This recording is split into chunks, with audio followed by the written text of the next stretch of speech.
Revenir sur les faits en eux-mêmes, que s'est-il passé dans la nuit donc de vendredi à samedi? Eh bien, dans la nuit de vendredi à samedi, une parturiente qui était hospitalisée dans le service de la maternité de l'hôpital a eu besoin à l'urgence, ce n'était pas programmé, d'une césarienne.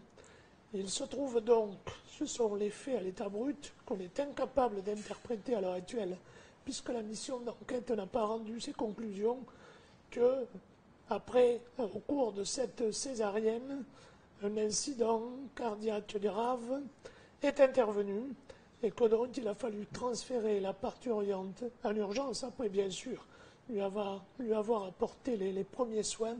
Il a fallu la transférer à l'hôpital de Pau. Très concrètement, elle était donc prise en charge par un médecin de la clinique alors qu'elle était dans un service de l'hôpital. C'est ça? Très concrètement, elle était prise en charge à la fois par des obstétriciens de l'hôpital public, mais aussi par des anesthésistes de la clinique privée, ce qui pour le coup est tout à fait conforme au fonctionnement de ce dispositif depuis des années, puisque la maternité de l'hôpital public se trouve physiquement dans les locaux de la clinique privée pour être adossée à un service de chirurgie. Au niveau des responsabilités qui pourraient être avérées, ça ne simplifie pas l'enquête. Absolument. Donc nous allons dans un premier temps nous contenter de poser la question des responsabilités médicales et des responsabilités professionnelles. Ensuite, d'autres peut-être se chargeront des responsabilités plus judiciaires.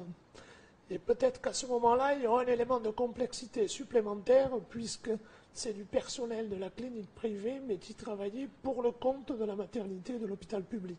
Est-ce que le pronostic vital de la patiente est engagé ce soir?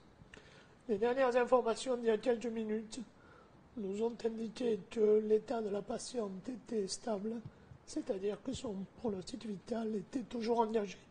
Je vous remercie. Merci beaucoup.